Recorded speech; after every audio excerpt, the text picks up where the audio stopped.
It's another beautiful day, a Tuesday morning. Welcome to Sunrise Daily. I'm Ayo Makinde. And I'm Karadoki Kyolo. Well, a show.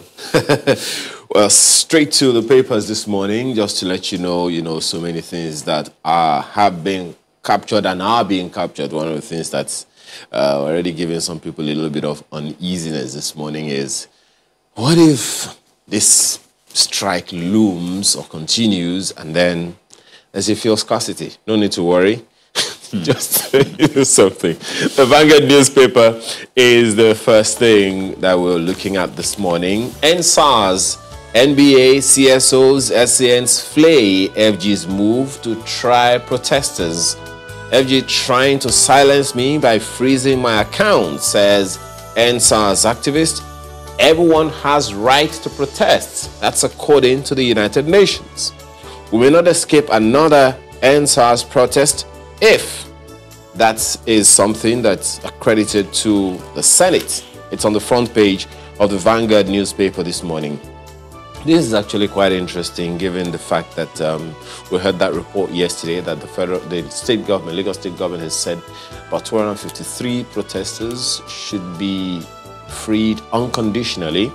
And then this one is on the front page, and a number of them have been saying that, it's an effort to frustrate or to curtail activities of NSAS activists and all of that. Whatever all of that is, you want to find out more details on the inside pages of the Vanguard newspaper this morning. The story is on page 5. But when you hear that expression, we may not escape another NSAS protest, it almost sounds like the protest is an attack. We may not escape it.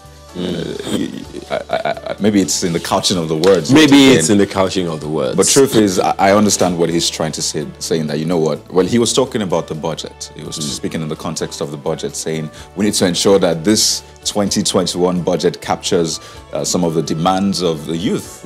Else, which is where you now hear, we may not escape and that's another protest. This is coming from the Senate. Remember what the Speaker of the House of Representatives has said, that he will not sign off on the budget unless it captures these interests, that have been referenced here. But then the details are on the inside pages of the paper this morning. Well, perhaps you also want to look right under the picture you see. Well, you may not see it well, but I hope you can take a look. We aren't aware of CBN freezing NSAS leaders' account. That's accredited to the Senate. You actually showed me alone. You didn't show Oh, yes. Sorry. Well, take a look. I don't even know if you can see it at that distance, but that's where we have right there. We aren't aware of CBN freezing NSAS leaders' account. That story you find on page 7 of the paper this morning. So on the one hand, you have that one saying, we may not escape another NSAS protest, and another one here saying, we aren't aware of CBN freezing NSAS leaders' account. How all of that plays out, the inside pages of the big questions, really, because awareness is on different levels. Are you officially aware? Obviously, maybe it's not in their purview. They probably weren't involved in the whole process. But from what you've seen on the dailies, the court order and the rest, will they still say they're not aware? Well, maybe, as you said, maybe officially. Well, because, there is a lot of quote-unquote fake news out there. So what if, someone assumed that, okay, maybe this is just one of those other fake news, and consequently we don't want to have it. If it's fake news, as they say, someone should have come out to say, well, we didn't freeze this account, and this has been on for days now. So, no, how is that going to be unofficial when there's a court order according to the dailies, and the CBN has not come out to say, no, it's not true? Exactly. Okay, well, the inside pages of the papers have all of these details this morning. Right above the nameplate, IPOB inciting another civil war, Saudi's governors say. That's you'll find on page 13 of the paper this morning. Niger governor tests positive for COVID-19, goes into self-isolation. Just to let us know that it's not all gone completely yet. That's the Vanguard this morning. Next up is the front page of the Nigerian Tribune, and the lead story is quite different from what you find in the previous paper. Nigerian Tribune leads with COVID-19, saying hope rises as Pfizer vaccine proves 90% effective. That trended and gave a lot of people hope yesterday. But see the riders. Buhari calls for equitable distribution. EU plans to get 300 million doses. Oh. Okay. The race to purchase that vaccine has begun already. You see UK Prime Minister saying we have a long way to go. In what context is he saying this? Is it regarding the vaccine? Is it regarding curbing COVID-19? Of course, the UK is in another lockdown. So if you want to find out what context that is, well, it's in the inside pages of the Nigerian Tribune. But we have more riders. Trump, Biden express excitement. Vaccine news encouraging. But COVID-19 not tired of us. That's WHO. Well, we are tired of it, definitely. But it just shows that we shouldn't let our guards down. I know there was this talk about fatigue earlier on, and it's expected. It's human nature. After a while, people start to drop their guards, but we shouldn't get tired. More riders, pandemic effects fueling protests. That's from the UN. You understand a lot of people have lost their livelihoods, their income, so you understand that. And Niger governor tests positive for virus. For pages 2 and 3. It's a lot, really.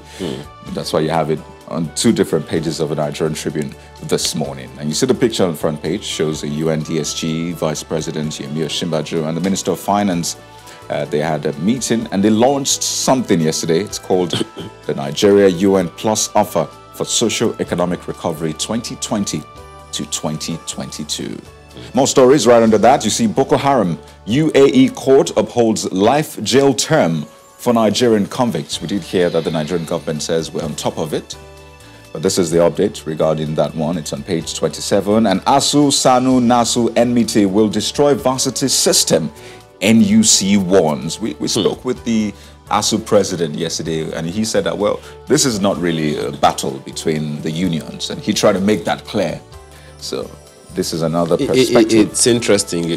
Quite honestly, I have always been concerned about, what's the role of the NUC in all of this conundrum, especially as far as tertiary institutions in Nigeria are concerned. I mean, we know that universities are supposed to be the citadel of ideas, the citadel of innovation for any national development. That is why you have professors coming up with policies, suggestions, and all of that. And these unions, this isn't new. SANU, NASU, ASU, they have been at this for a while now. Whenever it comes to these allowances and things, okay, this is ours. Doesn't involve you. It's not new. We've been having this for a while, and they are employees of universities. I'm just wondering how all of this is playing out and whose interests are being covered and whose interests are being jeopardized here, because ultimately, Kayode, my opinion is it's the national interest that's in jeopardy, whether in the short term or in the long term. And don't forget, some are saying, how about they all come together under one umbrella and just push their demands? But you know what? That's another topic for another day. Just briefly, right on top of the nameplate, there's this one. Southwest leaders back governors, monarchs on confab report and border reopening. Businesses' revenue collapse as effect of border closure bites harder. It's on page 22. Let's leave it there for the Nigerian Tribune. I like the back page. All right. Press freedom in the new social media age. Part 1, by the way. It's on the back page of the Nigerian Tribune. But then if you look at the front page of the Daily Independent and that of the Nigerian Tribune, it would seem like the editors compared notes. Because the exact same words are used to caption the headline of the Daily Independent this morning. Maybe they had the same feeling, so they just, COVID-19, hope rises as Pfizer vaccine proves 90% effective. Exact same words. Oh, yeah, absolutely.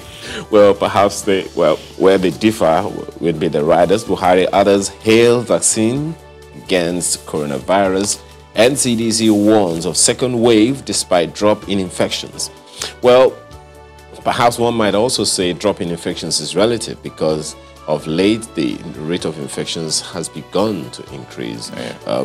We've had 300 and something infections a day this week. Yeah, in fact, 2 days ago we recorded the highest since August. Since August, yes. That's what I'm referencing. So that has begun to rise, and it should give us a little bit of concern. So that's the second warning of the NCDC. The warning of the NCDC of a second wave is something that should give us a bit of concern. Right under that picture of the president and the DSG, NSAS protests fall out.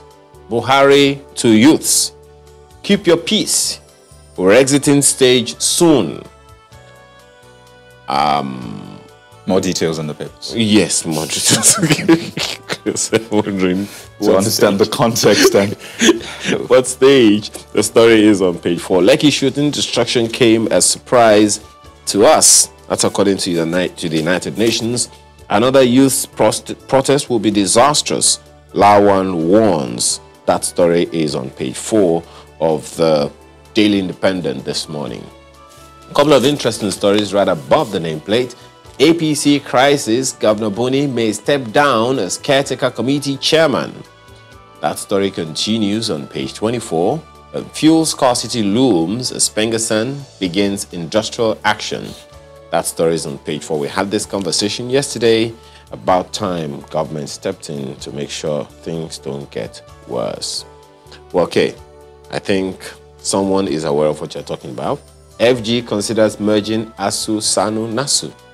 But then is it in the place of the FG to merge them? To send visitation panels to public universities. Okay. All right. I promise I wasn't at that meeting. I didn't have anything to do with that. Okay. So someone probably heard you and put it on the front page. Okay. Stories on page 28 of the Daily Independent this morning. Well, leadership leads with second wave of COVID-19 imminent. NCDC warns. That's how leadership leads this morning. So the writers, as Pfizer develops potential vaccine, and it's interesting the way leadership puts it. Like, you know, there's still a potential here. So it's, I mean, you see 90%. Yes, 90% in examination is excellent, but in medicine, you need more than 90%. But it's a good start. In fact, it's a good development. NYC to conduct compulsory free tests in camps. PMB orders health insurance scheme for core members. And I think that's commendable, really, to have these core members protected and they have access to healthcare. That's a good one, I must say. International collaboration crucial for recovery. Oshibajo. Governors did not hoard palliatives, Kakovid insists. So we're still getting reactions to the looting, the aftermath, the reactions, you know, people asking, what are those palliatives doing there months after they were said to have been, put there? But here's Kakovid saying, well, the governors did not hoard these palliatives. So what exactly happened? Well, page 4 of the leadership this morning. And there's that story, which has been re-echoed time and again. The president saying, it's in your interest to keep the peace. PMB tells youths. And you see that we may not escape another NSAS protest, Lawan warns. And I should say here that it's important for us to reiterate that. The peace is important. If we want to make these reforms, these changes and all that, we need peace. It can only be done in an atmosphere of peace. In fact, during war, you don't get a lot of things done. What you get is destruction and death and all that. So it's important to have that peace, and then we can move forward with those reforms. At the end of every war, there has to be a Jojo. So why don't you begin with that? You know, maybe just as a number of people have said, it's because, you know, people don't feel that they were being heard or being factored in. That's why all of this has continued. Let's just hope, as the president has said, that, you know, the engagement has begun, but then it needs to be seen to be sincere. But let's remember that there are some issues on ground already. We'll get into that. Just right under the nameplate, fuel scarcity looms as Pengasan Nupeng begin nationwide strike. Another strike, another day, another week, another strike. And you see that on PMB order sale of forfeited assets? Would you be buying that? Big question. That's the leadership for you. The Guardian newspaper has Nigerians query 25-year-old quota policy in varsity admissions. What that means, check on the inside pages. Well, the story begins on the front page, continues on page 6. Say Kano, Rivers, Kaduna, others not disadvantaged anymore.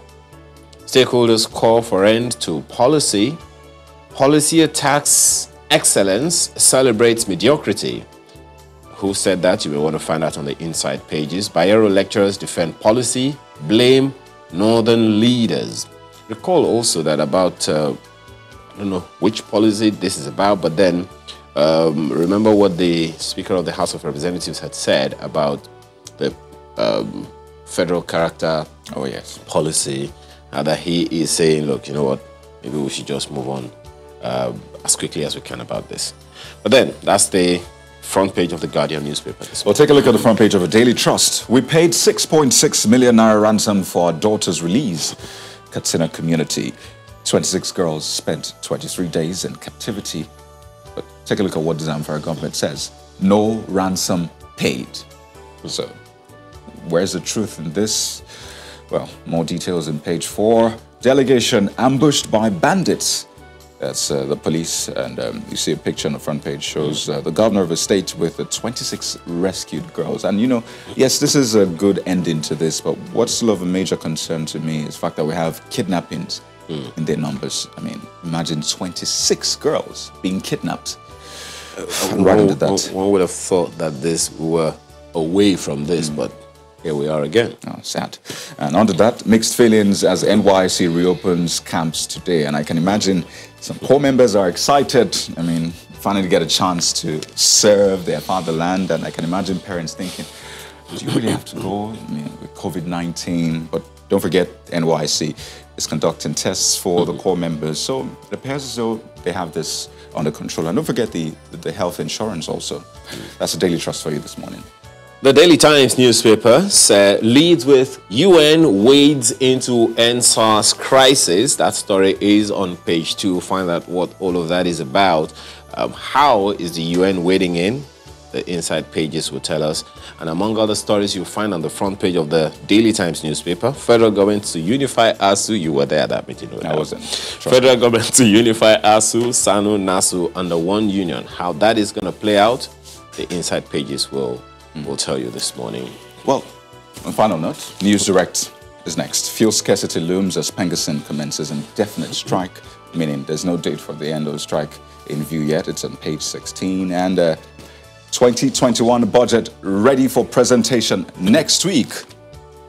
Wonder what that's about? It's on page 3. Let's leave it there for Nigerian News Direct. Well, that's the much we can take of the papers this morning, but we just jump straight into the issue for the day. But then, perhaps a little bit of a background.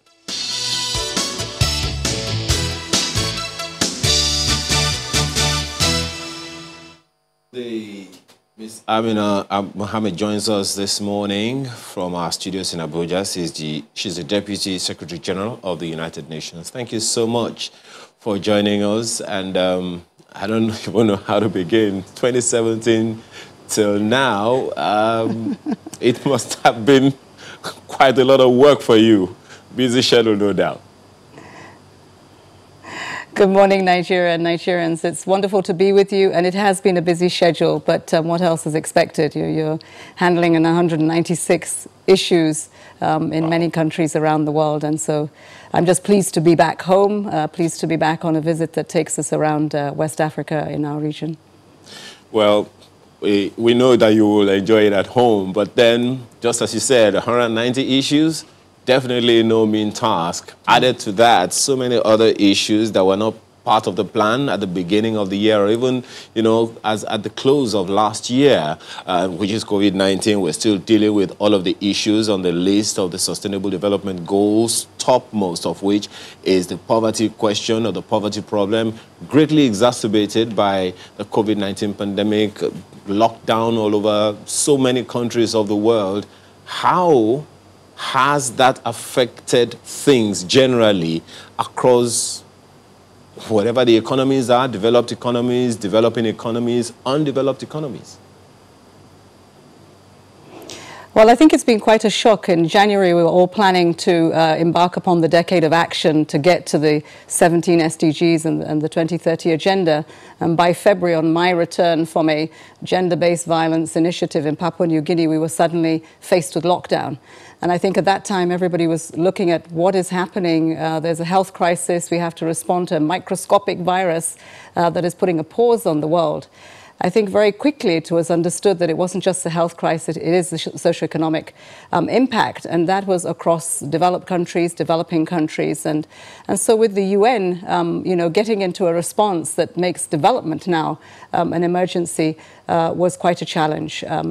Having said that, we did deploy everyone, the WHO in the lead on our health response, but then seeing the rest of our agencies standing up with government in this new way of working and trying to get a global response to what is an unprecedented crisis across the world. Overnight, children were out of school, people were out of jobs. We were grappling to see how we could respond with the huge amounts of resources that were needed to fill many in developing countries' fiscal gaps. Already, our economies in the developing world were exacerbated.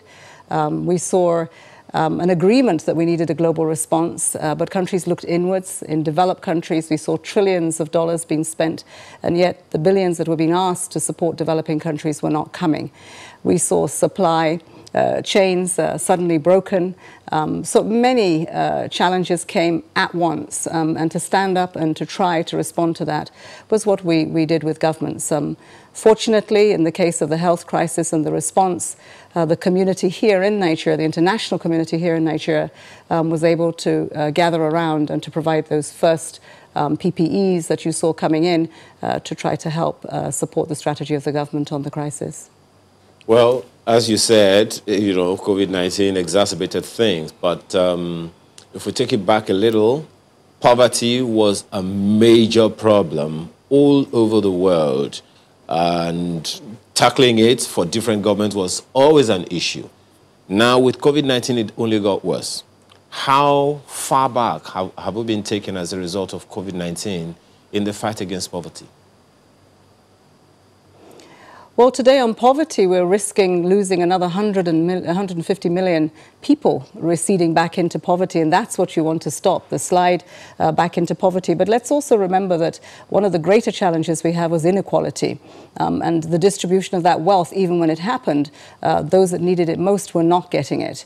Now, we want to see COVID not as a crisis that puts a pause on or even loses the gains that we've had, whether it is investments in health or infrastructure, jobs and education, but is to use it as an opportunity that the stimulus packages that we now have to have, how are we going to spend those resources to make sure the response today gets us a better recovery, and then we can perhaps catch up with the targets and the goals that we have for our national plans and for the vision of the 2030 agenda. That's possible. In the stimulus plans, you're seeing spending on young people and jobs. You're seeing spending on health systems. COVID shouldn't just be at the expense of a health system. It should be additionality. There are still immunization campaigns. There's still maternal mortality issues. Education, as children go out of school, we have to find a means to keep them online. That means more connectivity. More connectivity. What are our energy transitions looking like? And what money is going into our stimulus packages to ensure that that possibly happens. So there are the opportunities of better planned responses that government needs to have.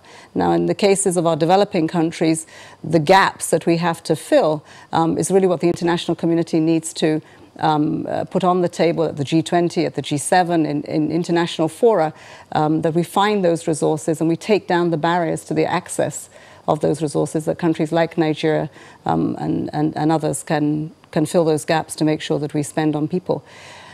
Locking down economies is having huge effects. Women are on the front line of this, whether they are at home and it's unpaid care work, or it is taking care and tending to people in our hospitals.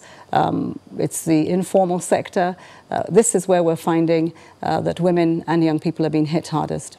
Now, just before we bring this home, at this moment, we're faced with that huge question of how do we recover better? And I know you have said that it is clear that we need a global economic consensus to define what we mean by recovering better. Now, with this gradual shift that we've seen from multilateralism to unilateralism across nations, just how much of a job is that, just defining it, having a consensus globally on what it means to recover better?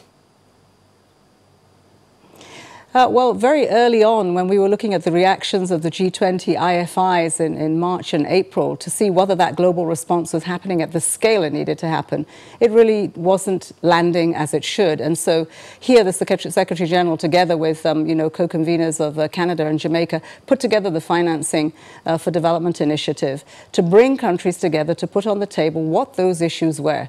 First, of course, with liquidity. How do we get more money into our systems? How does the IMF provide those resources to come as emergency? The second was to look at the debt. The debt issue in many countries was already a looming crisis, and then again compounded by what was happening with COVID. So finding the space to breathe, ensuring that with the debt that moratoriums were given so that it would take us to the end. I mean, right now we're looking for the end of 2021. We have to the middle of next year. When we engaged in this in April, it was the end of 2020. So we are extending it to give breathing space for countries not to pay back their debt, but to give them that space to use those resources in the response. Then we of course looked at illicit flows. We looked at engaging private creditors who, quite frankly, were not engaging with this. This was an issue for low-income countries, but we were making the case that middle-income countries like Nigeria also have become vulnerable overnight as a result of the lockdowns and the impact on the socio-economic part. So investing was to really bring those resources, advocate for them, show that the impact, that we understand that, governments have a responsibility to their people, so you have to look inwards, put on the oxygen mask, but once you've got it on, you need to look around you and help others, because it is in your own interest at the end of the day. So we were hoping that multilateralism itself would prove that we would go further together. We've said that the virus anywhere is everywhere. You don't just get rid of it in one place and think that it's not going to have an impact elsewhere where it exists. So it has been a conversation, a dialogue of leaders, of ministers of finance around the world to try to bring that home. Things are changing. We are seeing a change in some of the resources that are being negotiated bilaterally. We would like it to be done multilaterally, so there are blocks of countries that can benefit from the resources that come forward. But once those resources come, it's also then in our interest to make sure that they reach the people that they're supposed to, that social protection programs are invested in, that we see education as a part of that and health as a part of that. Jobs, entrepreneurs, young people who really have to have a job. They have to have a future that they can hope for. And we have to invest in those skill sets and the opportunities of startups. So very many things that we perhaps were not doing so well before, we now have a sharp focus on, because everyone is looking to see how we are going to respond to the millions of people that have suddenly found themselves without work, uncharted territory, not knowing what is going to happen tomorrow. And this pandemic hasn't gone away until we get a vaccine. Therefore, the situation that we're in will be long, and the recession will be long. How we respond to it now will determine the quality of that Build Back Better and the recovery that we have post-2021, I would say. There's more of the same coming in 2021. Just briefly, regarding vaccine, I mean, you must have seen that report about a vaccine that, prevents COVID-19 in 90% of the cases. That's good news. But, the other side of that is the fact that a lot of countries are thinking, when would we get access to these vaccines if they eventually get ready? So for Nigeria, for example, and other countries, what is the UN doing to ensure that, there's equitable distribution? Because you see countries already ordering for millions of vaccines. So what's the UN doing regarding that? Well, the WHO right early on had recognized that we will eventually get a vaccine, but how will that be the people's vaccine? How will we ensure that everyone has access to it? And it's true, you have seen a number of developed countries already pre-buy against 3 or 4 possibilities of the trials that are going on with vaccines. A mechanism was set up. It's called the ACT Accelerator. It has moving parts in it, I would say, that have to do with the production of a vaccine, of therapeutics, logistics, of treatments. So it's more than just the vaccine. And then there are plans for how we distribute this. And I have to say here, this is why it's so important that we keep the resources in the health systems to ensure that those immunization programs that we have will probably be off the back that we will carry this vaccine to everyone. Currently, there is a huge shortfall in providing resources for the vaccine. It's over $30 billion gap. We had convened to see how these resources would come. Some governments were very forward-leaning. We saw the UK providing more resources in the health system. We've also seen that Nigeria has made some provisions. Is it going to be enough? Not as it stands today. And that's why there must be a global effort to ensure that that vaccine reaches everyone. That's something that we continue to work with. We continue to advocate that countries who have already pre-purchased make those resources also available and fill the gap. It is a gap that can be filled. This is just over 30 billion. We are seeing trillions spent in economies that are developed. You know, we'd say this is an investment in your future as well. As we continue to say, COVID, anywhere it is everywhere. Let's bring it home to Nigeria for a bit. Quite a few times that you have, almost every response that you have given today to all of the questions that we've asked you, you've referenced young people. Young people, women, and all of that. And you are aware of what, we know as the youth bulge in Nigeria. That population pyramid that was released by the National Bureau of Statistics also pointed to the fact that something in the region of more than 60% of Nigeria's population right now are young people. In fact, another figure that's added to that is the fact that Nigerians below 15 are about 41 or 43%, depending on which figures one is looking at. So it looks like what could be a blessing is like a burden now, because it's among this same population that we have the highest number of people living in extreme poverty and the highest number of people in unemployment. What are we not getting right? Well, first of all, to think that youth are a burden is the wrong way to look at it. That's the wrong narrative. It is the largest cohort of youth that we've seen worldwide, and most of that we see in Africa, so the demographics are of concern. What I would say is that we have a challenge on our hands. We have an asset base, women and young people, who form a greater part of our society, of our economy, and we need to find better ways of targeting and investing in their skills, in their right to access services, their futures.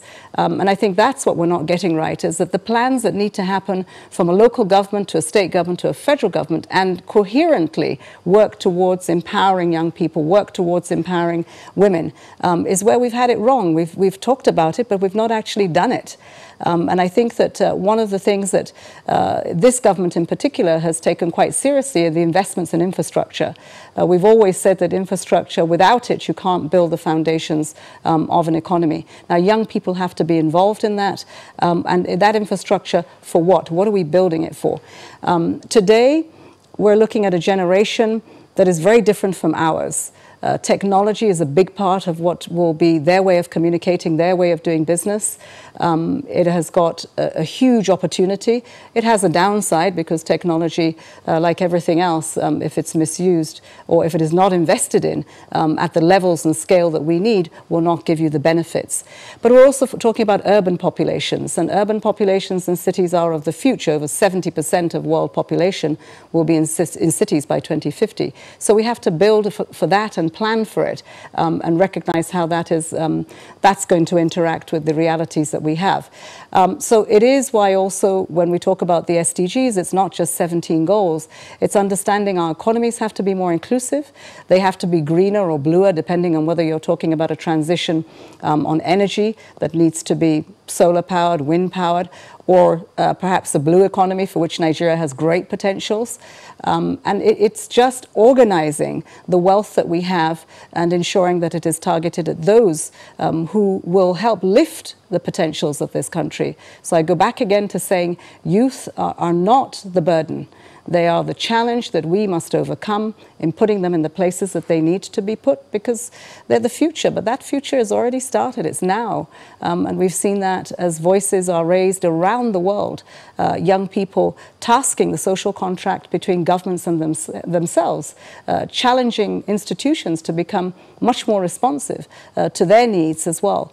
So I think, investments, more investments in young people will get a return that will realize potentials of countries that are developing like this one.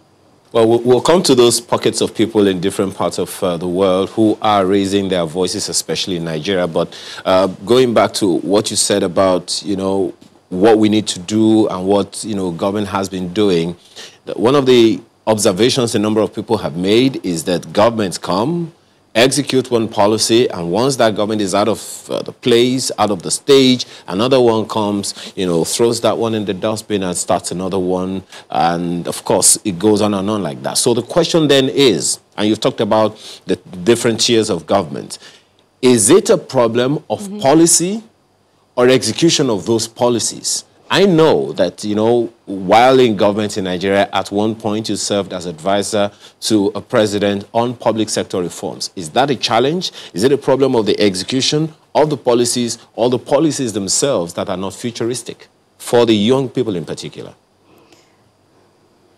Well, it's both of them. I mean, you have to have policies that are responsive to the context and the day, and contexts are changing every day.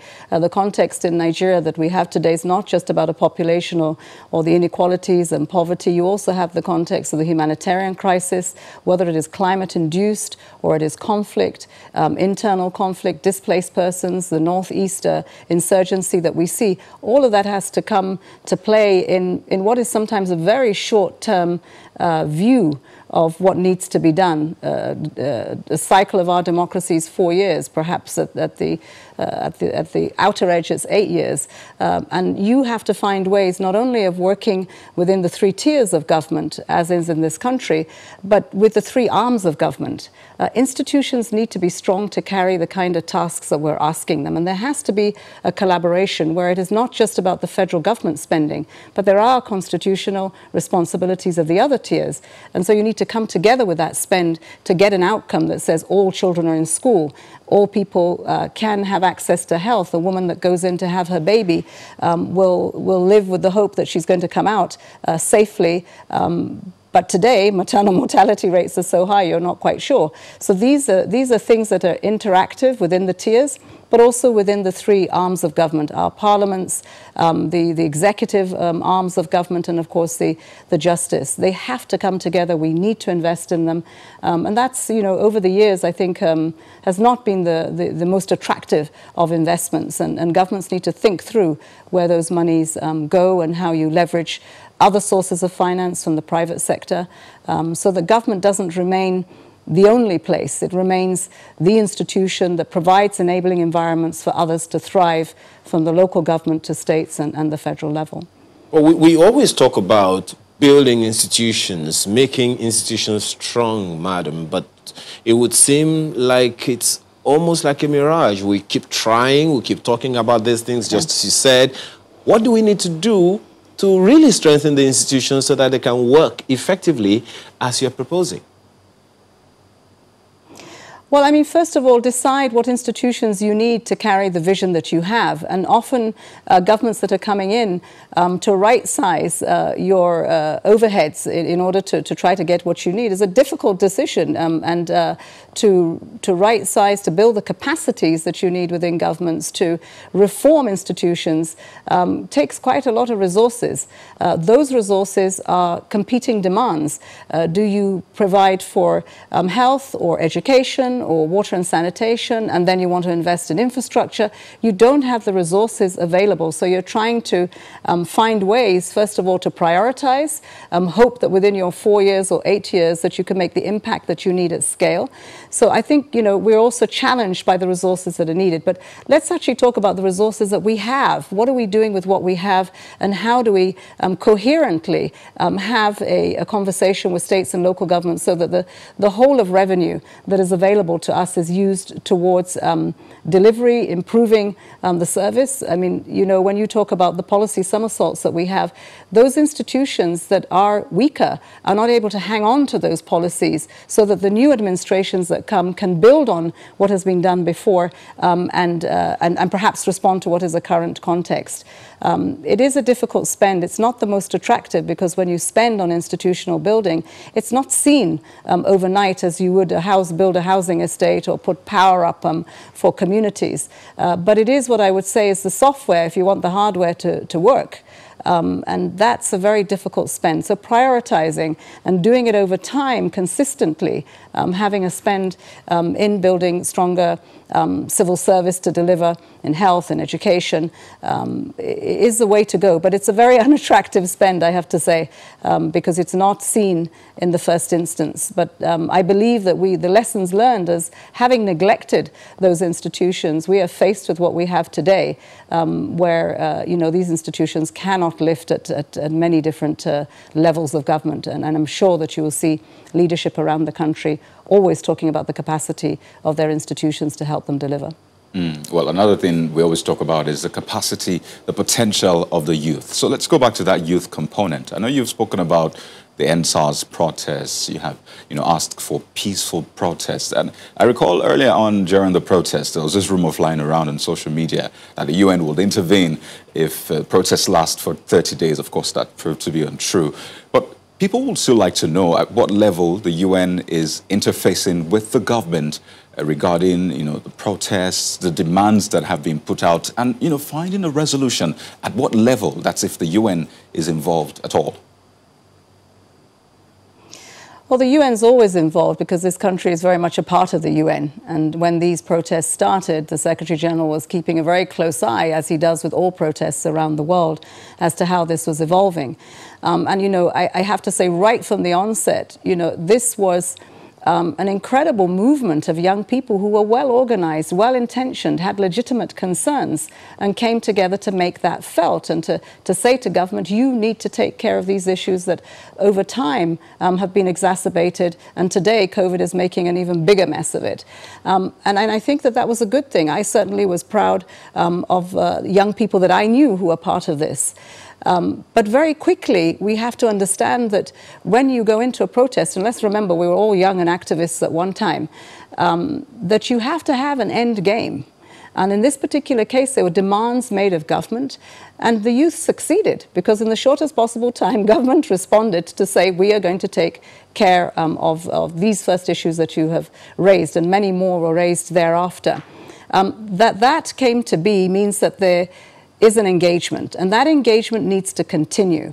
It needs to continue by young people making sure they are there and pushing for those demands that they made to actualize. Government has to ensure that it has processes in place that are genuine, that we have confidence-building measures because trust is broken on both sides, and that we can move forward from the times of the protest. What is the UN doing about that? We've been asked to provide support in 3 particular areas. First, to make sure that these processes themselves can be stood up and can be ones that everyone is engaging in and that can see the test of time over the next months and perhaps years, because this is a transformation that is going to take time. The second is to ensure we support the National Human Rights Commission in standing up the panels that will look and will investigate some of the issues that have happened, and that we bring resolution to those in the shortest possible time. The third will be the support that is needed to underpin the Police Act of 2020 so that these reforms can actually take root and that we are able to have a communication strategy that government is able to tell people on time that they can follow the process and see what is happening. Again, what I'm saying here is that there are building blocks that need to be put in place that the past and we have to acknowledge there have been many reforms that have been put in place to try to address these governance issues.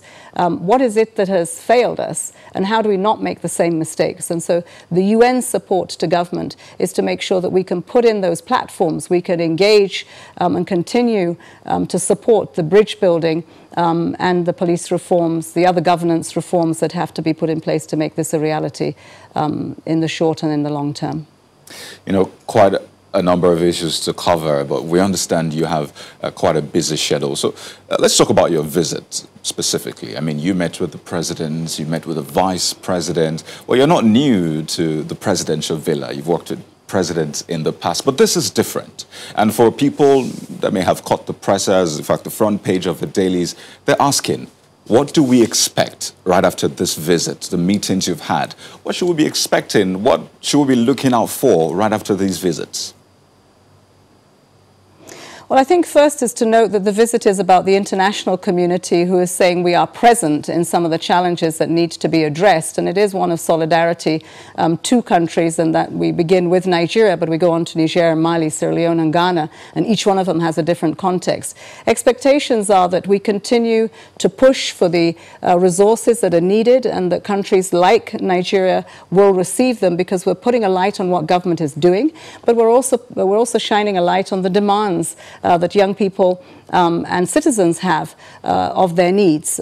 Today, the visit will be to the northeast. It will be to look to see how we address the reintegration, the resettlement, the context in which that happens, addressing some of those root causes. And it is one of the reasons why we met with the vice president, and were able to launch an offer from the international community that we bring around the table. The UN brings around the table in Nigeria about $250 million towards some of those root causes, the jobs that need to be created, the access to health and education that needs to happen, the fiscal space that we need to create in order to bring in more resources. So I think your expectations should be that we are addressing the response, that you should begin to see more jobs in place. You should begin to see that we're coming back on track to invest in those programs that we had originally.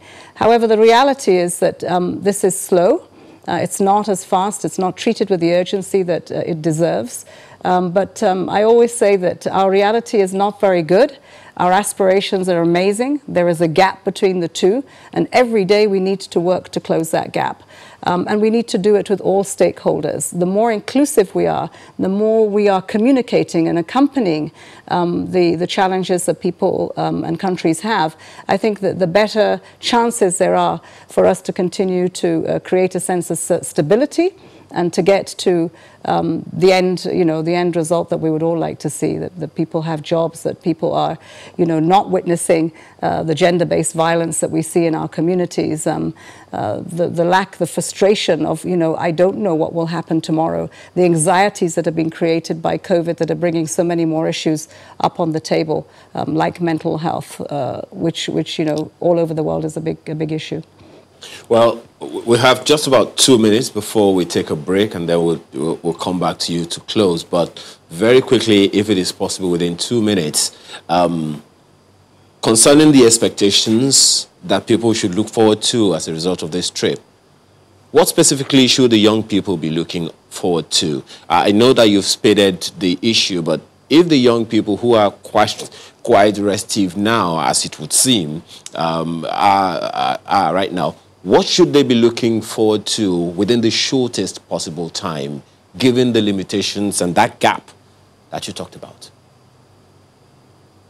Well, I think the first thing that I would say is that please stay engaged. It's really important for young people to engage at all levels. If you don't engage, then you won't reap the benefits of those protests that you went out on. So don't give up. There is an amazing way that you unify. Continue to use the better side of social media to do that. I've seen what social media can do in a really good, constructive way. But you must avoid having that hijacked. The UN has got an initiative called Verified, and Verified really makes sure that the good work that is being done, that your platforms are using, bring you together. So stay engaged. Get engaged with what the government is saying that they want to do. Hold them to account. Push them for those reforms. I think that you should see more investments in the fellowships, in the jobs, in the initiatives that are being taken up by government, by the support the international community has given to some initiatives. You should begin to see that you understand the legal processes that have to happen, that you can follow them month by month, that there is the change that you're asking for in the police reforms. This goes from behavioral change to investments in the police force itself, but also investments in the community, understanding that with all the rights that we're asking for, there are also obligations, and those too must be fulfilled. So be engaged, lead from the front, and you know, I know that young people in Nigeria and the rest of Africa can do this, and I think that that's very important in this process. And I would also say we're not just waiting for jobs, we're also looking to create jobs. So make also the demands for more resources to come to you, for your startups, for the entrepreneurial spirit that is amazing in this country. At whatever level you find young people, whether they've had the education or they've not, they're incredibly industrious and hardworking, and we have to provide the enabling environments for that. Government has said they are doing that. We should hold them to account. We should engage to make sure that that happens, and continue to make sure that your voice is loud, that you do this in a very peaceful manner. I mean, violence does not pay for anyone. It really doesn't. But a strong voice, continuity, know that you're going to go the short and the long haul. This is a journey to Nigeria's future, and that future should be shaped by young people today. And I think that they've done a really good job. Great first steps, but stay engaged. Well, we'll take a short break now, madam, and when we return, we'll take your closing remarks, particularly about your visit to the Northeast. Stay with us.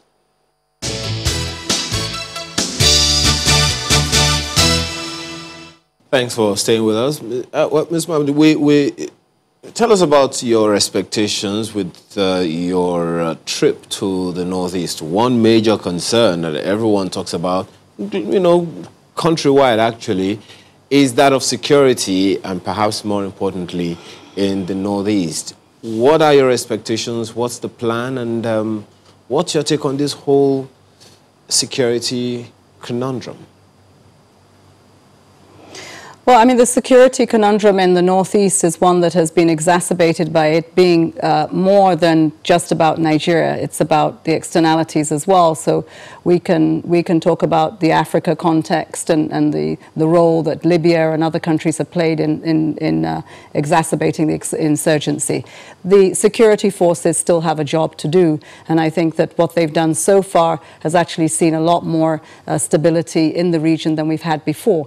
But at the same time that they are doing their work, we need to make the investments for those basic services and a space that in our communities people can come back. Even when they come back, basic services are there, security is in place. They have to rebuild their societies. They have to rebuild what is a huge trauma to young people, children who have become perhaps young adults even now, and parents. A whole of society approach needs to be taken to that whole resettlement, reintegration. It's not a question of just taking people back to their communities and leaving them to continue their life. They have to be supported through what has been a trauma over the last few years. And so really our expectations are to go there and to talk to the different parts of this whole tragedy. So the humanitarian crisis and the work that many of our agencies and stakeholders, NGOs have been involved in. The state government and local governments that also need to be supported to do the work that they're doing. In Borno State, there is a chief executive, a governor that is 24/7 on his feet trying to do the things that must be done, and we commend him for the work that he's doing and the partnerships that he's bringing. But he can't do it alone.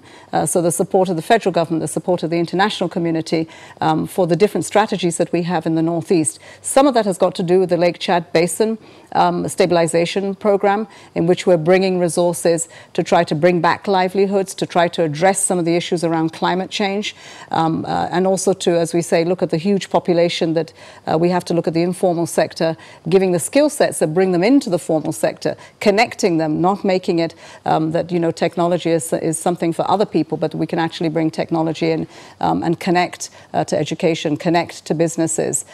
So it's a whole of society approach that we want to see and we want to support. And I think that the government has a plan. What we really need to see is taking that plan further and investing at the scale and the time that it needs to happen. It is a long road to that recovery, and each one of those steps that needs to be taken is sure steps that don't regress. We need to learn from the root causes in the first place of that insurgency.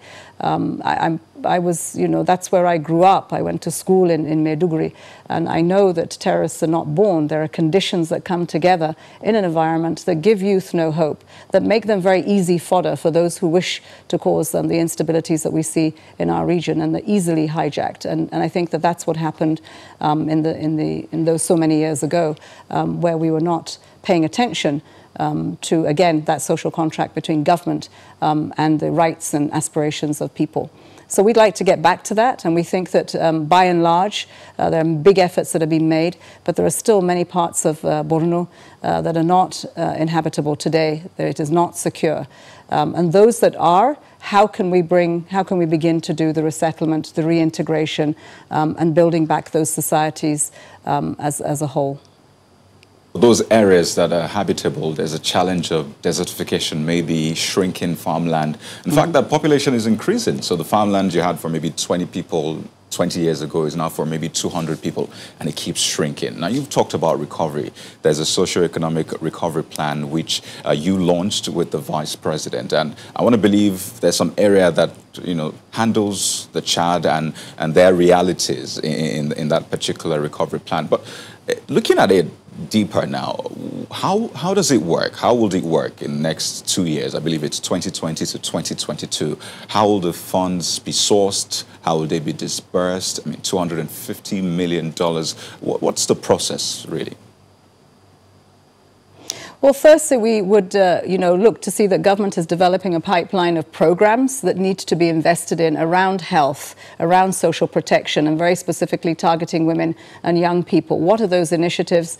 How will we raise the funds in the same way that we have raised the billions that we have for Nigeria in calling the international community to viable investments that will get us peace and stability, which is good for everyone. And so for Borno, this is the same thing. What agricultural programs will we have? Housing programs, access to health. How will we strengthen those health systems so that you don't just have a primary health care center, but you've also got the institutional support for your doctors, your nurses, your community health care workers, and it is accessible to the poorest and the most vulnerable.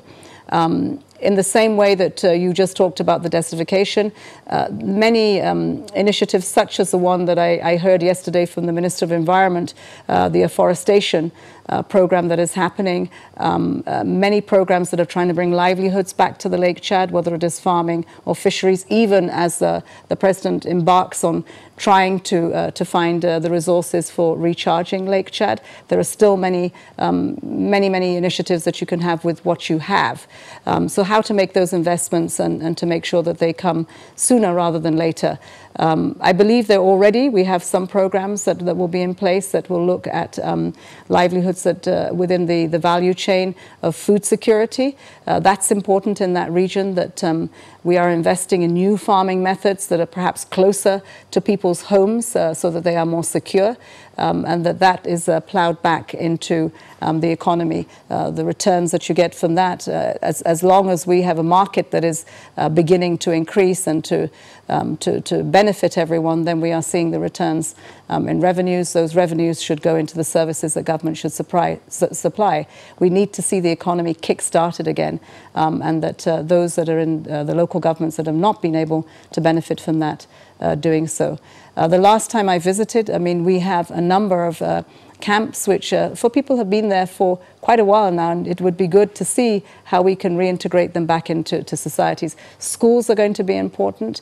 There are a number of initiatives where girls and young boys are introduced into the new way of learning, which is online.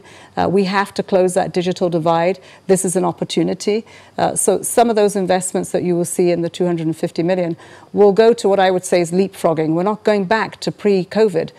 Post-COVID means we look forward and that we bring people up to speed with what it is the rest of the world is doing so that we can connect. And Borno is like any other opportunity in this country. How do we connect it with the rest of the world?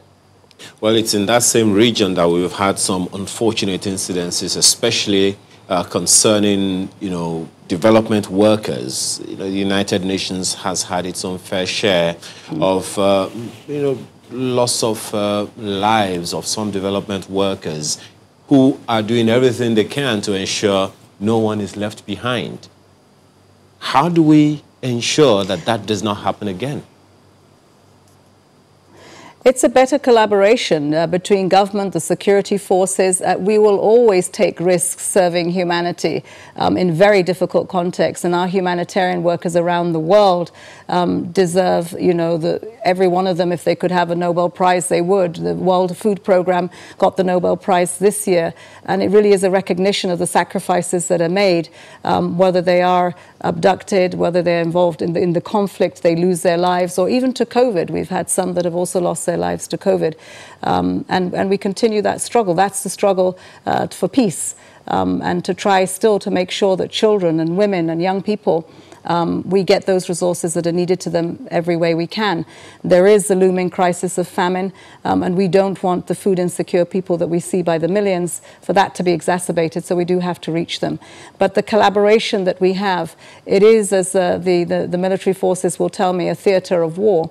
And in that theatre of war, there must be a collaboration between government and those humanitarian workers who go in there for us to see that they are as safe an environment as possible, and to navigate that to get to the people that we need to serve. Those that are isolated, we don't have access to, and just every day just working towards trying to get to more of them and bringing them back into the fold. I think there have been some successes, but there are still many that have been left behind, and those are the ones that every day we strive to get back. You're visiting at a time Nigeria is celebrating 60 years since independence. Well, it's a year-long celebration, and you're a Nigerian. Yes, you're the UNDSG, but you're also a Nigerian. I don't know which one comes first, maybe Nigerian first. But, regarding Nigeria, there's been a lot of talk about how far we have come. And I think you were born just a year after independence. So, you understand this well. There's been a lot of talk about how far we have come, how far we have to go. And I'd just like to get your thoughts on this. For the next 10 years, maybe, what should be our focus as a nation? I think, yes, I am. I'm an independence baby, a celebration of Nigeria's independence. And so my generation knew the very best part of Nigeria because we had the best education. We were exposed to so many things that were about nation building. And at that time, a service that from the civil service, we really did serve. That's how we saw our parents. The next 10 years should be about, I think, the reflection on how we are better together than we are separated by what has really been a real problem for us with ethnicity, with religion, with the political divides that have been created. The diversity and strength of Nigeria's fabric has been weakened. And I think over the next 10 years, we should find ways of making sure that this, as I say, the asset base of our country, our women and our youth, that we strengthen those threads of our fabric because they are very strong, they are very diverse, and we have to learn to respect each other's value to this great nation that we call Nigeria. And that's what we have to do. We have to hang together because individually we won't be able to do it. The lift is huge. The next 10 years to take this population where it needs to go requires us to join hands together. We need to see the good in us. And we need to recognize the glass that is not quite full. What are we going to do to fill it?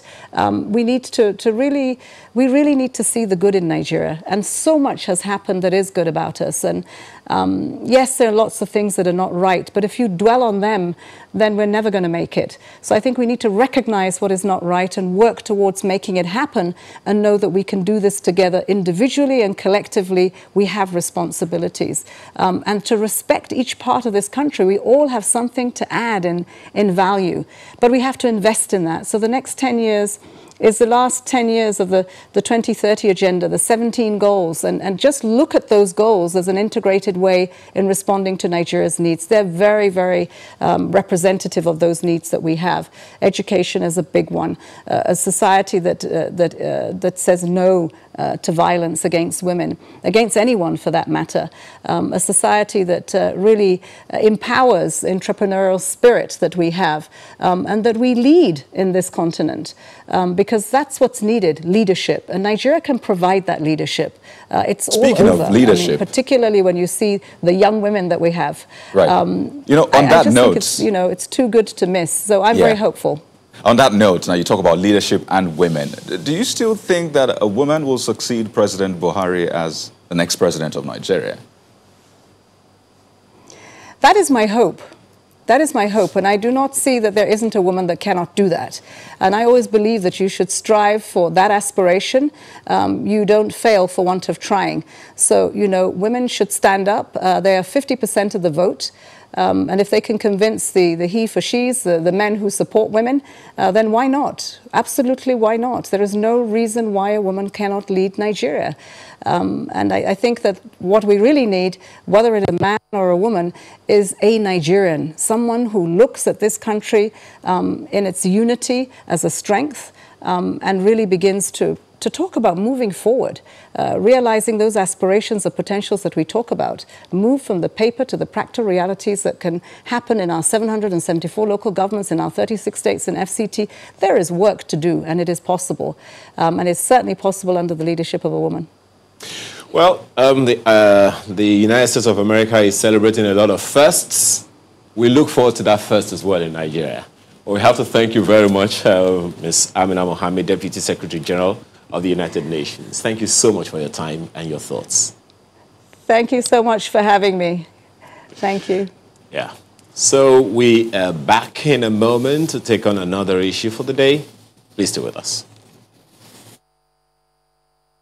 In their absence, we are handicapped. We cannot take any proceedings. I totally agree. Until all proceedings stand adjourned until the... Thank you very much.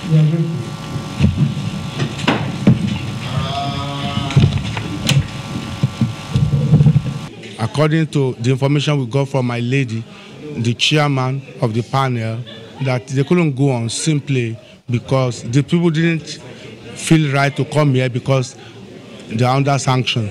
One of them is in the list of people whose accounts have been frozen by an ex parte order of court in Abuja. I think 2 days ago or yesterday.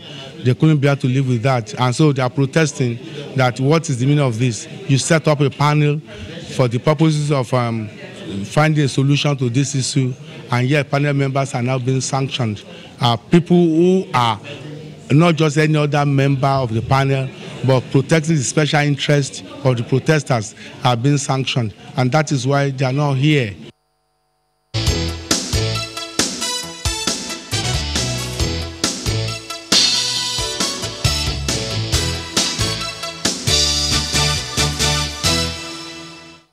Well, on that same day, an arrest was made. Oromasele Adene, that's his name, he was arrested on that same day where the lawyer was speaking, and that has generated a lot of controversy on social media, off social media, especially because for a lot of people, they thought this was a time of restitution, of resolving some of the issues that the NSAS protesters raised. And yet, one of the prominent protesters, one of the prominent activists, was arrested. A lot of issues surrounding this, a lot of questions to raise. And this morning, we're being joined by someone who should know, who knows better and how this all went down. So let's speak with his sister, Onomene Adene. She joins us this morning in our Lagos studio. Good morning, and thank you for joining us on the program. Good morning. Thank you for having me. It's great to have you too. I know this has been a challenging period for you, your family, but if you could just take us back to what happened that day. There's been a lot of accounts on social media, but I know that you have firsthand what happened. So please tell us what happened. Okay. On Saturday the 7th, I got a call some minutes past 7 a.m. from a man. He said he was formerly a church member. He said he had gone to our church, which used to be a GRA. We moved just before the lockdown to Ikpaja. So he said he was an old church member, and he went to our church in GRA and discovered that we were no more there. But he had a parcel for my dad, who is the pastor of the church. He said he has, saying that we were no more there, he came to Allen where we stay. So I'm like, okay, church member or old church member, parcel for the pastor. All right, it's fine. He said he was at Sholanke. I didn't know where Sholanke was. So I'm like, come to First Bank bus stop. He said he didn't know where First Bank bus stop was. So I'm like, okay, come to the front of First Bank. I'll just walk from my house. On getting there, I noticed I couldn't really place his face. I'm like, okay, benefit of doubt. I may not necessarily know everybody in my father's church. I got close. The parcel he was holding wasn't really looking like a parcel. It was just black nylon, some things were inside. So I already felt unease. I knew something was different or something was wrong. So I just asked him, okay, how can I help you? And the next thing he said, he's looking for Peter. That's my brother's name. They're looking for my brother. Why? While I was still asking, next thing I hear, these are my men. I turn around and I see 3 other men. So I was surrounded by 4 men. I'm like, okay, what's going on here? Said he's looking for Peter. They did a business with him. They bought commodities from him.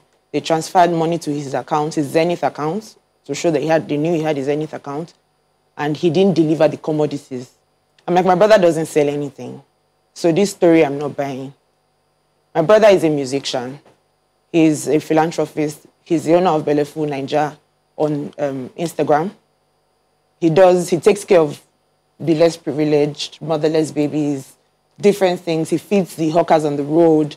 His track record is on his page on Instagram, Belefu Nigeria.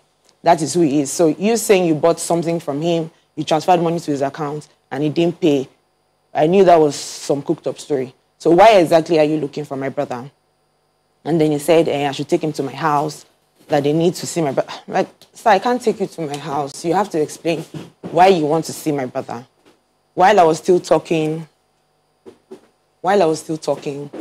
next thing, 3 trucks, 3 Hilux pull up with their Oga that led them, CSP Hamzat. When he came down, every other person came down. 2 of the Hilux were in front of the First Bank. 1 was on the other side of the road. And all of them came down. I'm like, madam, why are you delaying? I'm like, okay, it was like a movie. What's going on right now? And then the one that was calling me was trying to play good cop, bad cop. And Shebi, I was telling you, you should have listened to us first. At least we did not carry uniform. We could not carry any gun. You should have listened to us first. Now these ones have come. I'm like, she so asked me to get into the car. I didn't want to go into that car because... So I just asked the guy that made the call. I'm like, my house is close by, let's just walk. My house is close by, let's just walk. So they deceived me, in quotes, to get to my brother. They pulled me out to get to my brother. When they got to the house, they were still telling the story of how they bought commodity from him and he didn't deliver. Even when the lawyer came in, because we started making calls there and then, some people came in. Even when the lawyer came in, the lawyer still asked them, are you here to effect an arrest? And he said no. And still they took my brother away that same day. What reason did they give for his arrest? That same story is what they were saying. But when they got to, but I knew that that story wasn't true. But when they got to the station, they now said it was because of the NSAS protest. There was someone that was in the house amongst the people that were able to call together that day, is SSS. When he asked me, I told him, pop and plain. I said, I'm sure that this is about the NSAS protest, But not any specifically, commodity. what role did your brother play during the NSAS protests? He was like every other normal protester. He's a normal Nigerian. He's a normal youth. No particular, no special role. He's not a promoter. He's not a convener. We are seeing different stories, different headlines out there. He's like every other normal person. His pictures are out there. The people that slept outside Alausa branch, he was on the floor with every other person. If he was the promoter, if he was the convener, if he was anything big to them, in quotes, I mean, they would have given him some level of some comfort, maybe prepared a bed somewhere, or maybe put him in a hotel room overnight, you know. But he was like every other normal person, every other youth out there. He's a protester like every other person, not a promoter, not anything big or special. Well, just as you said, one of the news making the rounds is that perhaps there was a plan. You know, they said that he released a flyer with his phone number on it. Yes, there was a flyer that there was supposed to be another protest that Saturday morning in honor of the souls that were lost in the other protest. Yes, so there was a flyer that was released and 2 numbers were there. The second number was his number. I don't know, do you know the first number? The second number was his number. So I'm sure from there, they would have traced him or contacted him or whatever, or thought he was the one leading the protest. Well, let's bring in his lawyer, I mean, to get an insight also from the legal perspective. And we're being joined by Babatunde Jinadu, who is a lawyer to Roma. He joins us via Zoom this morning. Well, thank you for joining us on the program. Now, we've listened to how the arrest was made. I know that you've been interfacing, well, I believe you've been interfacing with the police. So what can you tell us from that angle? Why was he arrested? The process leading up to his arrest. What do you know about that? Yeah, thank you very much. Good morning. Please go ahead. Okay. I joined Romosele Adenepita from his residence where he was arrested. So I will take it off from where the sister stopped. So we proceeded to the Lagos State Police Command, and there, at the residence, they informed us that it was being suspected of a fraudulent transaction and all that. But I asked them that the constitution has provided that you should tell a citizen or a person what the offense he has committed before you can arrest him. So what is the offense? They said it's in connection with a transaction that turned out fraudulent and all that. So we proceeded to the Lagos State Police Command. I joined them. I drove behind the police van. So on getting there, the mother was in the same van with him, so they drove in, but I was prevented from entering. So I had to park outside. So on approaching the gate, you know, I saw a very funny scenario. I was told that I could not enter because on the order of the CP, the Commissioner of Police said no visitor should enter. Then I told them I'm a lawyer. My client was arrested right in my...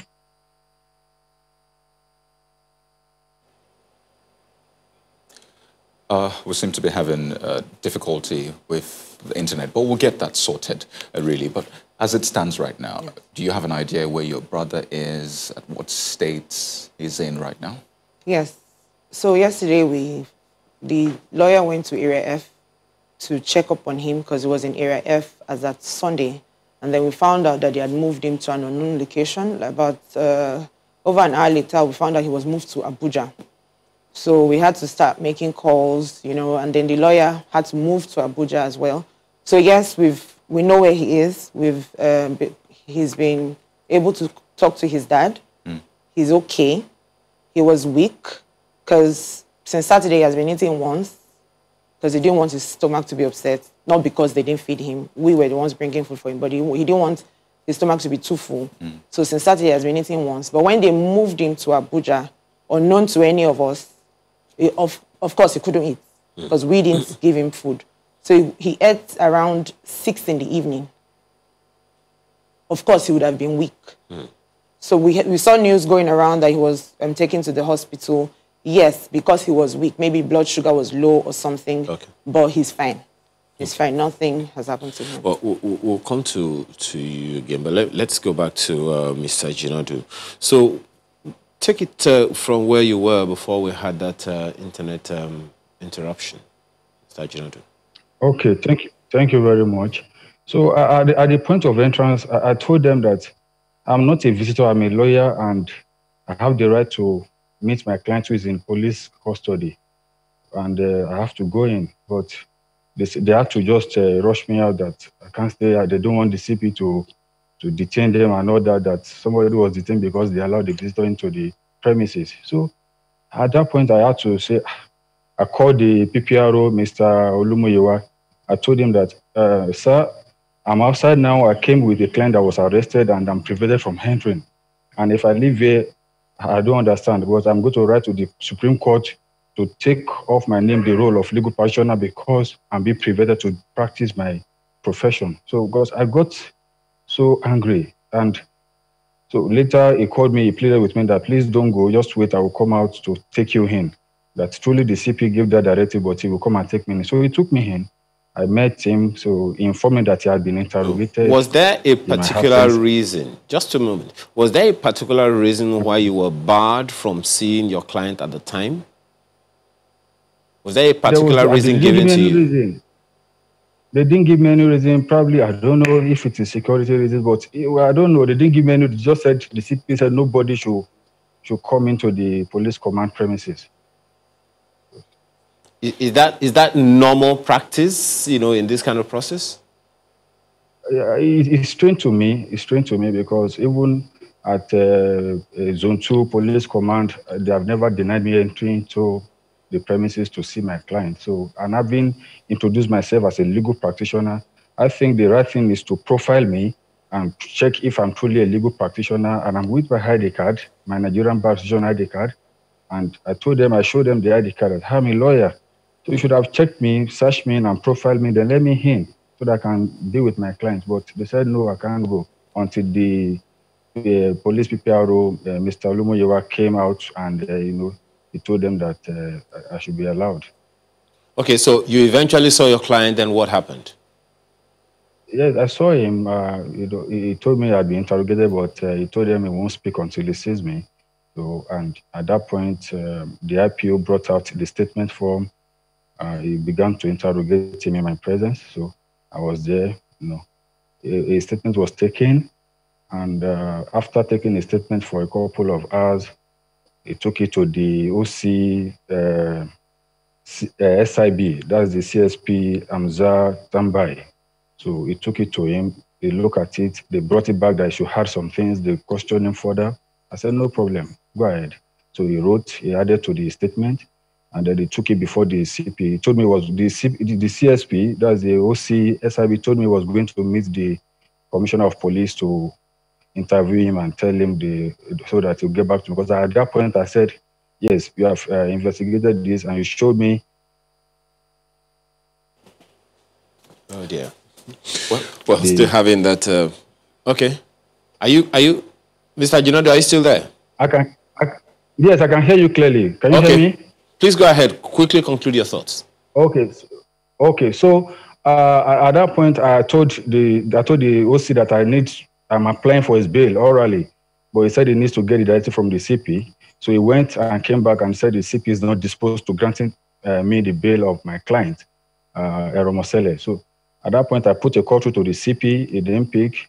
Later, he was on a call. Later, I called him. He didn't pick again, and he wasn't on a call.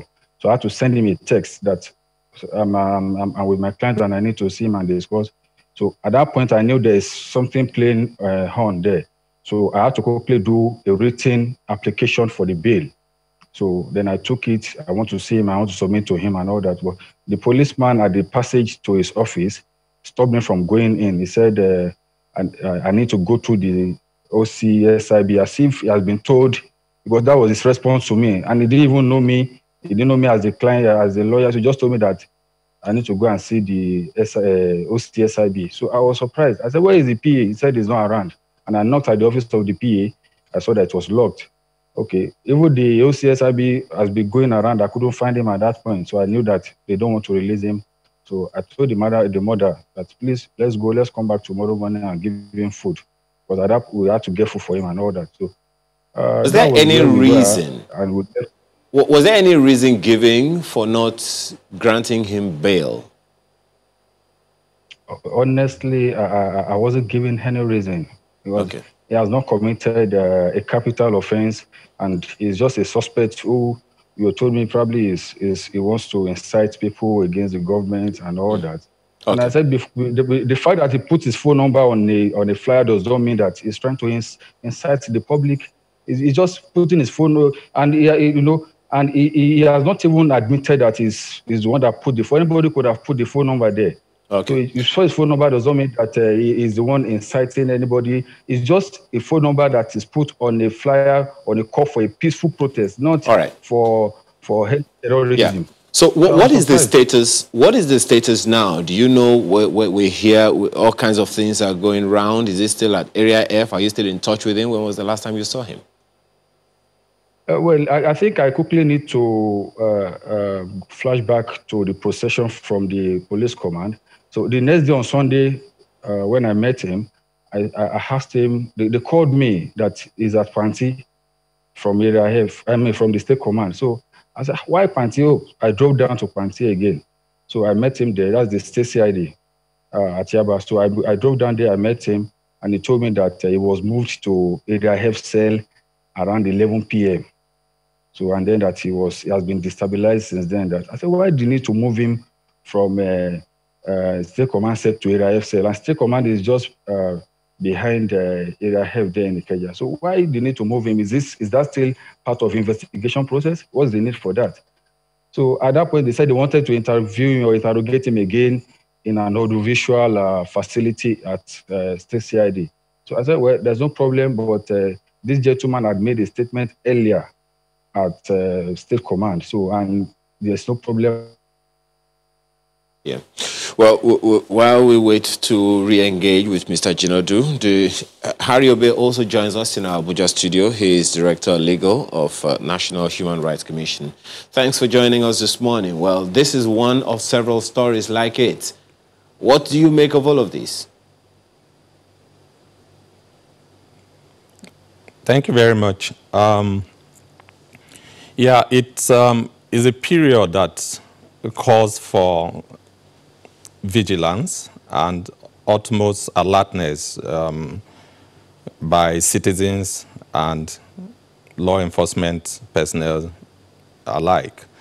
For us at the National Human Rights Commission, we are monitoring every bit of the situation to ensure that nobody's right is violated or abused by anybody acting under any authority whatsoever. We are concerned that after protests and the seeming hijack by some elements that looted both public and private properties, the police and other law enforcement agencies will naturally want to fish out the criminals among those people that infiltrated the protest. And in doing that, it calls for a lot of professionalism. It calls for a lot of care in ensuring that no innocent person is unnecessarily abused or violated in the process of fishing out people that actually committed any offense or alleged to have committed any offense. So for us, human rights protection is utmost in whatever we need to do. And the Commission is actually monitoring carefully to see where we need to come in and give the necessary advice and where we need to also step it up. Well, Mr. Obe, just a quick one. When you say that the NHRC is monitoring, I'm wondering, you know, at what point the NHRC would be needed to step in, because from the accounts given by the family member as well as the legal representative of Mr. Dene, for instance, it is almost obvious, well, it's obvious to a number of people, at least a number of people who believe that his rights are also already being trampled upon because he's not being granted bail. Is there a reason that you can adduce for him not being granted bail? Well, every offense in Nigeria is bailable.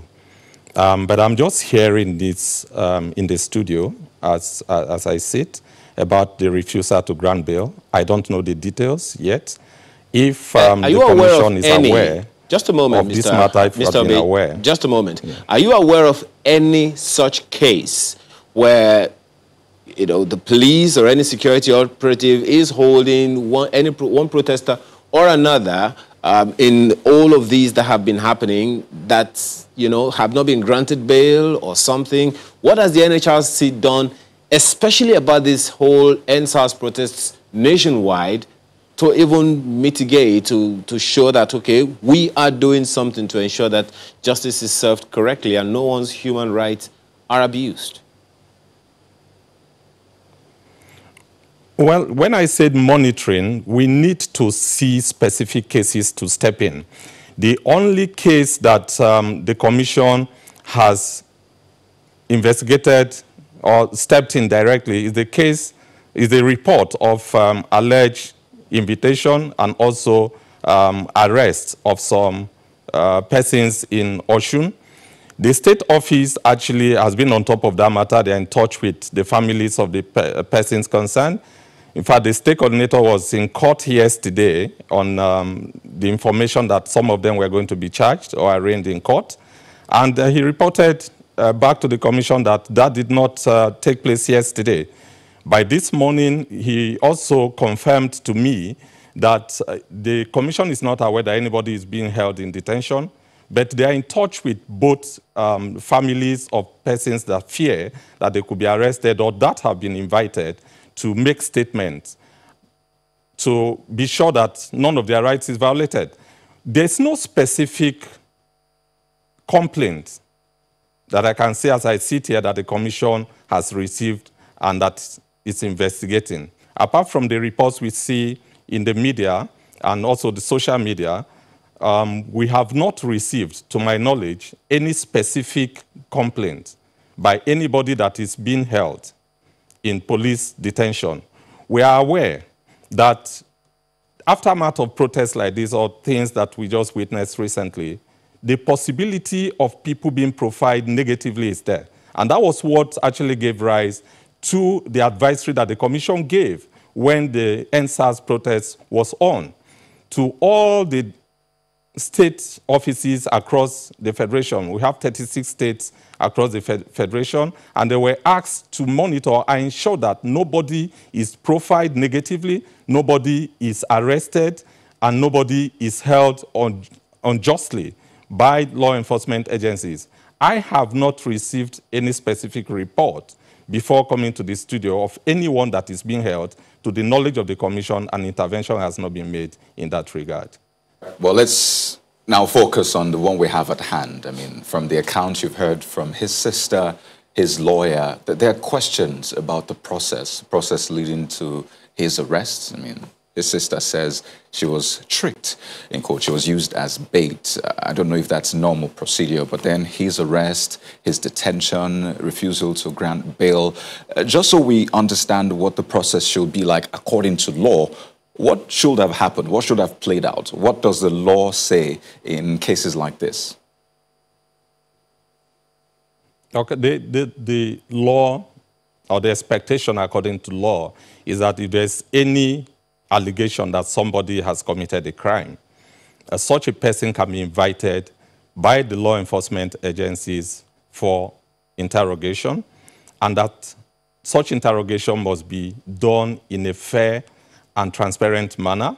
I was actually very happy when I heard the lawyer saying that the suspect insisted that he was not going to give any statement unless his lawyer comes there. In fact, that's the kind of awareness that we need amongst our populace. So the law enforcement agencies must ensure that if there are allegations of offense against anybody, such a person can be invited. Yes, it's within the powers of the law enforcement agencies to invite somebody, but such investigation must be conducted in line with human rights expectations.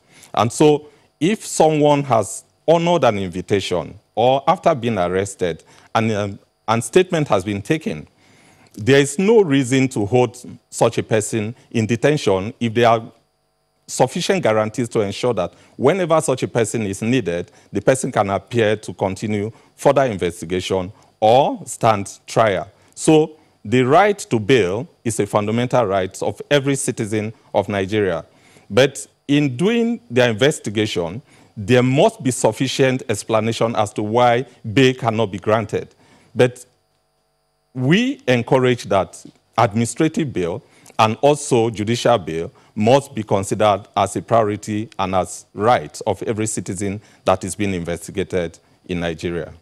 Well, given these definitions and this understanding that you have given us now, in this case, under what circumstance could Mr. Adene be held by security operatives without bail? If there is no sufficient guarantee that he could still appear or he will appear before the police to continue the investigation. But such explanation must be given to the person, and the reasons why he cannot be granted bail must be given. I have not seen the details of the complaint that we're discussing now, but like I stated before, it is a fundamental right of every citizen to be granted bail, whether under investigation or under trial. And where such bail cannot be granted, there must be sufficient explanation as to why such a person will not be granted bail. It is a fundamental or a constitutional guarantee that where someone has been arrested, such a person must be arraigned before a court of law, and where such arraignment is impossible, he should be granted bail. And so in this case, his lawyer was there. He had applied for bail from his account. We have not seen the details of it. From his account, if the police was not going to grant him bail, they should have offered explanation why he was being held. But until we see the details of what transpired, it will be difficult for me to make any categorical statement as to why he was not granted bail. But well, let's see if we can follow up as soon as let's see if we can get further details. Right. Let's see if we can get more details from his lawyer, or Mr. Jinadu. So the law is clear about when a person should be charged to court after detention. So as it stands right now, has it been charged to court? What are you hearing? Well, thank you very much. It has not been charged to court. Even on Monday morning that I got to the area where he was being detained, I just learned that he had been taken away from the cell on the CP's order. And I asked, I was not contacted because I gave my details, he even put my details in his information paper at the state CID. So they didn't contact me before just moving him. I saw the whole process as a kind of, hide and seek game. And I was not contacted. I wasn't called that they moved to Abuja. So until around 12 in the afternoon, I was called from Abuja that he wants to be interrogated in the FCID Abuja. They attend that I need to be there. So at that point, I had to quickly go to the airport and get a flight, but I couldn't get a hairless flight, so I was delayed. So I got here at Abuja around 7 p.m. So, and at that point, I couldn't get access to him again. So, but I met some lawyers who saw him, and they gave me the account of the whole thing that he was in the clinic. He complained of some weaknesses and all that, probably some pains in his body. So he was taken to the clinic, but he had been given food, he has eaten, and they demanded that he should speak with his parents, which they granted their application to speak to his parents. So, there is not be charged. And then I'm surprised, but I just don't want to. But I think I will have to anticipate the police authority at this stage, because and I see from the look of things and the way they have been handling this investigation that they may likely want to keep him there, probably go and get a remand order, or I don't understand. And that is why I'm going to use this medium to appeal for an amendment of the section 293, subsection 2 of the ACJA, that's the Administration of Criminal Justice Act of 2015. So I will be appealing for the amendment of that section that says that an application for a remand order by the police should be made ex parte, shall be made ex parte. Because at this point, if the police wants to keep him for another 14 days, which is they are entitled to by that provision, it will be a total degrading treatment for the gentleman who has complained to me at the CCIC that he's having some psychological torture and all that, that is not in a good state of mind to even respond to their questions. And that was why I left the investigation, that I won't be part of it, because you have interrogated him. Now you've taken him from one side to the other. You still want to interrogate him, and you want his account or his statement to be coherent with what he had given initially. So, and I said I won't be part of that. If you want to give him, take his statement, give him the right atmosphere. He's complaining of losing out strength. I had to get vitamin C for him. I had to call, we had to brief for him, and you still want him to account, and you're asking him some, tricky questions that may likely indict him if he's not properly guided. And you tell me to come and observe the investigation, the interrogation process without responding. I don't know, I can't observe. If I'm observing, I have to observe what is the anomalies in your investigation process. So, and that was the stage at which we were at the Lagos State before they brought him to Abuja. So I'm here to see him, to also give details of what actually happened here. But I believe today I will still apply for his bail again after whatever investigation they want to carry out.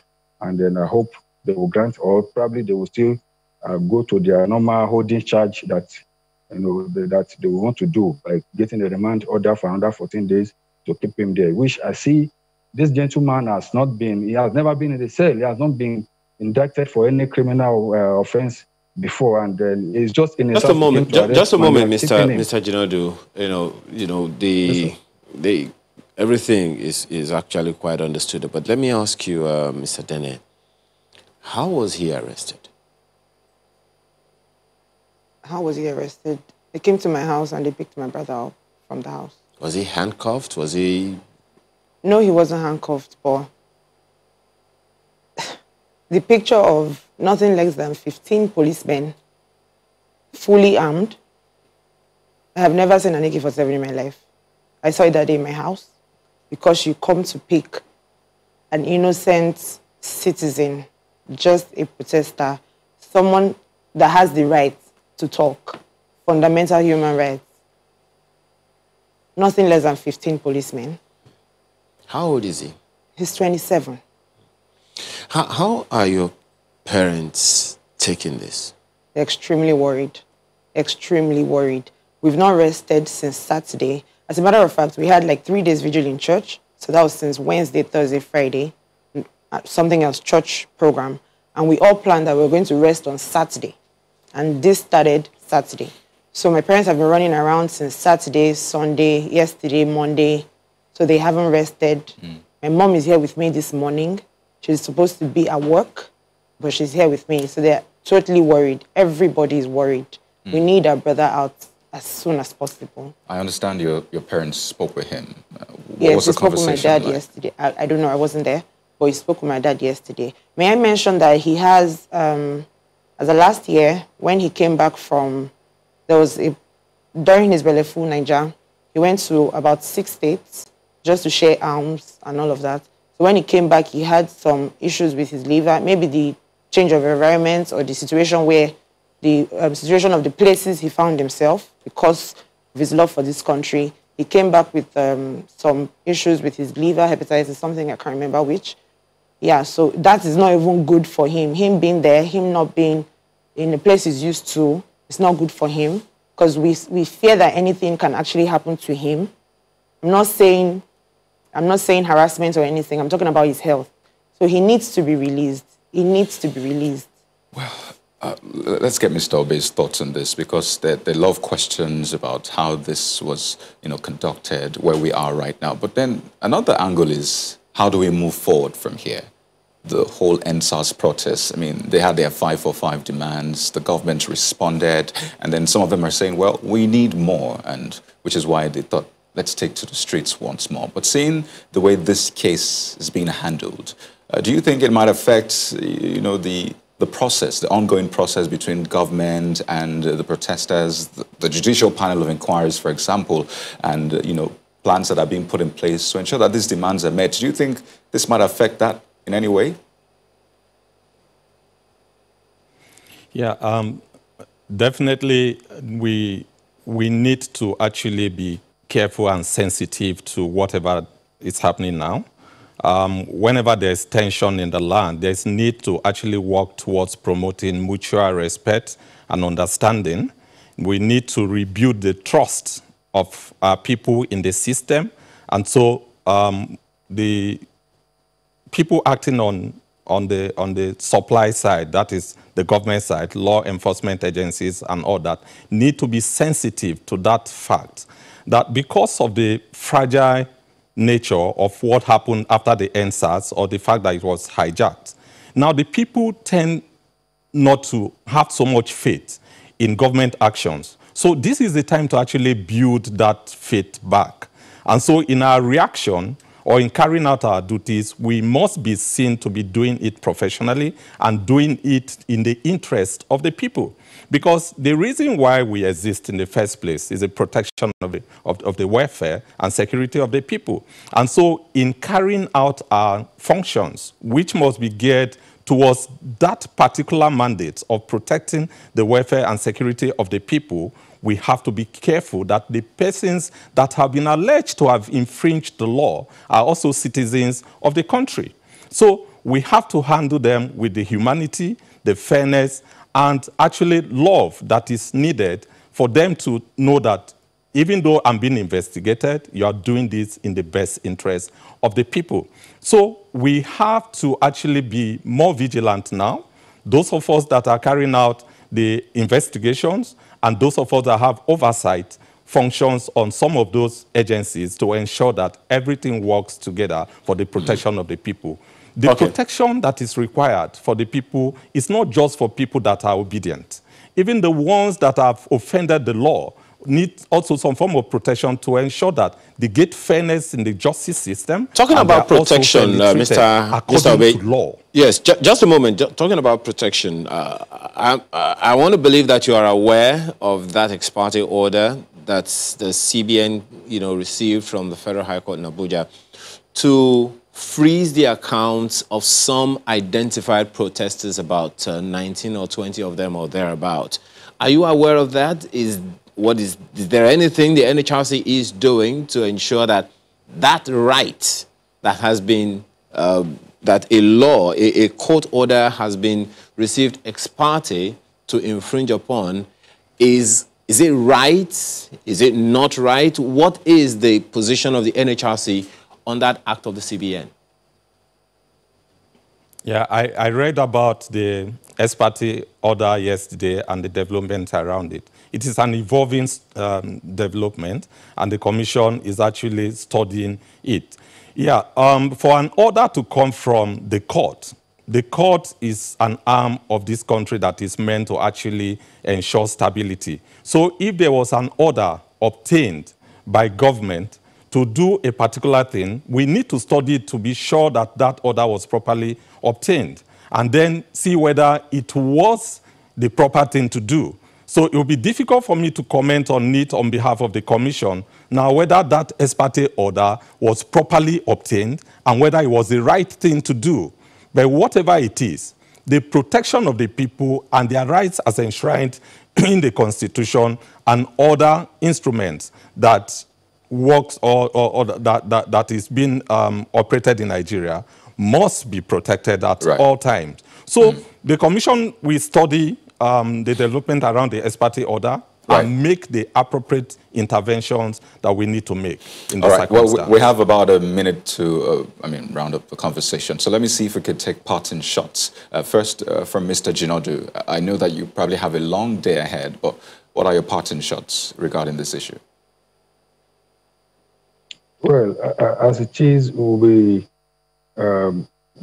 going to the FCID after this interview.